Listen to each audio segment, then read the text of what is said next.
I gotta leave on this note. Busta or T.I.? Oh man, can you believe that? Like, yo, what's wild to me is You see how Bust bullied T.I. into I loved it, man. He was giving me very, very much Tracy Morgan, New York vibes with that. no, because it was like, because he's right. It don't matter. But see, my thing is this, man. Shout out to T.I. and shout out to Busta. But if I'm not mistaken, T.I. came at this whole thing like on some humble New York shit. And I understand that.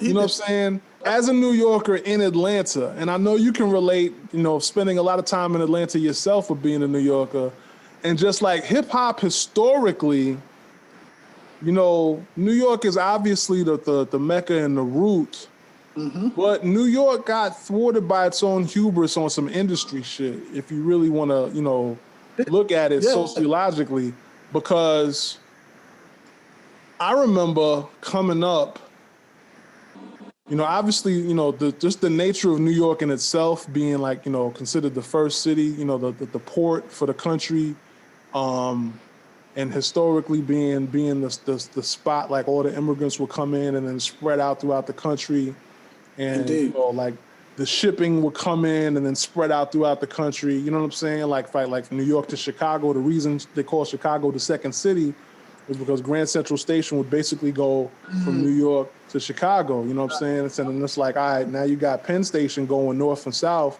You got Grand Central Station going east to west. And as the West was expanding, New York was still that route.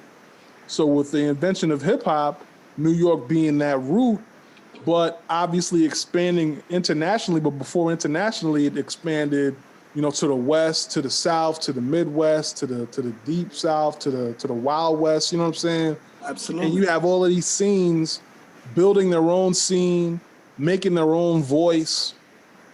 But New York always had that stigma of, yeah, but don't take it too far from the root. It's like, no, we're going to take it far from the root and we're going to expand on it in our own way, and you're going to like it. And if you don't like it, the rest of the world's going to like it. And now you're second fiddle, to the point where New York commercial radio ended up jocking other people's sounds to the point where it got to the point where now New York radio sounds like the South. You don't even hear New York rappers in New York for a time unless they were like Jay-Z, Nas, Biggie, Busta. You know what I'm saying? On the indie level, I remember thinking, and like, you know, New York had its cliques and we had a lot of unity and a lot of different venues and a lot of different massives that would come together and support each other. Yeah. But I remember thinking, yo, the way the West holds each other down, you know what I'm saying? From like Living Legends to High Road to you name it, right? Yeah.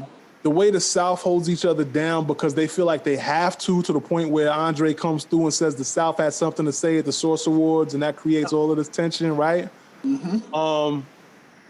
I get why T.I., you know, even all of these years later, all of this richness and fame and success later, still got that chip on his shoulder, like, you know what I'm saying, I'm gonna call out New York, and we gonna do, since we're gonna do this versus battle, anybody that wanna come test me, holla at the king of the South. And it's like, yo, I get that. So there it is, there you have it. 52 pickup.